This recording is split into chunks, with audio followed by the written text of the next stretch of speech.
starting the day off with replacing a single-looped water-cooled unit, single-loop chiller.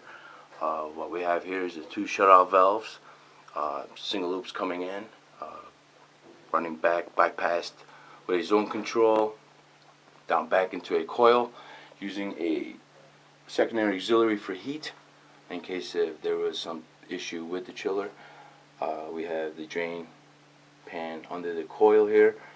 With the fan controls, is pretty much a very old system, and we will be replacing it with a first company, of course more efficient and less controls.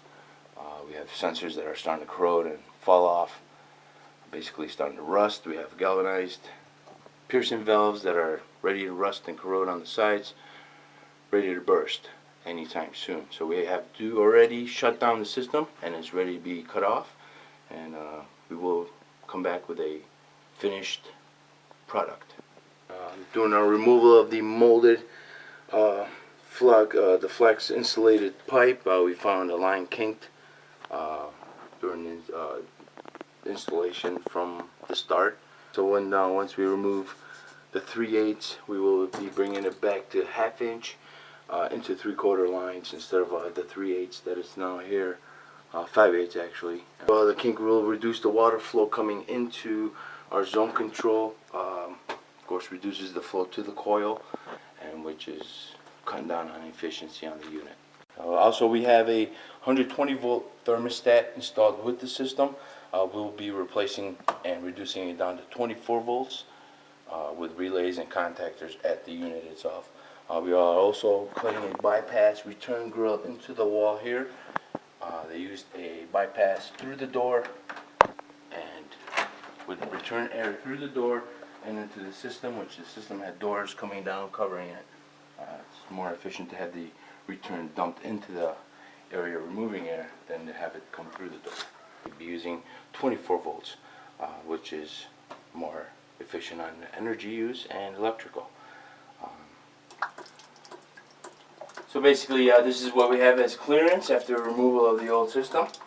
We have old gate valves, both sides, supply return. They're non-stopping right now because they're pretty much old. Packing nuts are old. We will have the engineers shut down the chiller. That way, the tier that the chiller supplies, and this way we can remove these two valves and install brand new 1/2 inch ball valves that will circulate and shut off when we need to in case of an emergency. Better off with these old gate valves here. This is your drain line PVC coming off from the back of the system. The insulation is, you have a lot of mold buildup. Insulation is starting to fall apart. You can see here the motor and how bad it's plugged up and dirty. This is about 1/4 inch worth of lint and dirt that was never serviced. This is why it's important to keep your maintenance every year. You can see a coil buildup on mold and just dirty particles catching on to moistened areas where a coil is always moist. Alright, so during our demolition, we found that this piece of duct was inserted inside the ceiling, and that was the only supplied air that was supplied into the ceiling, a drop ceiling, using it as a plenum. And you have two supply grills in the ceiling here that are being distributed cold air. So what we're going to do is we're going to take the ceiling down. We're going to run some ductwork in there and insulate it with 6-inch flex. So this way the air is distributed through ductwork and not through a channel ceiling where you have air coming through the fire alarm and some of the outlets in the house. Upon removing the compartment of the unit, you can see the mold buildup right on the inside of the insulation.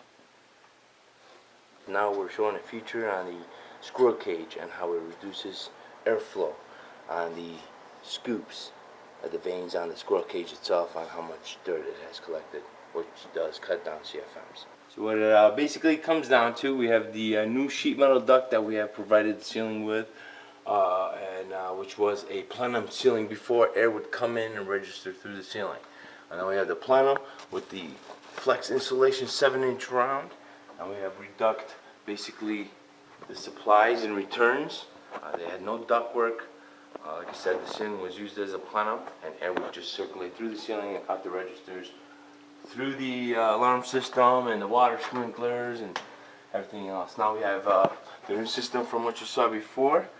We have the new fabricated sheet metal. Electric is on its way with the new electrical low voltage control system. We have the electric air cleaner. We have provided with the new coil system, higher efficiency, bigger blower, new controls throughout the system. This unit comes completely empty. We put in the low voltage controls. We have the very quiet Belimo control water valve. We also have the new condensate pump, which the system did not have one before. Water would sit in the trap, and the tenant would constantly have to take the drain out and clean out the drain. Now we have a pump that's going to inject water completely out of the system, and nothing sitting there. And the only cleaning we have to do is the pump and the bucket. We also provided a pan switch with a safety switch in there. Water condensates or water leaks down from the system. This is going to hit the pan, eliminate our safety control device, close the switch, unit completely shuts down.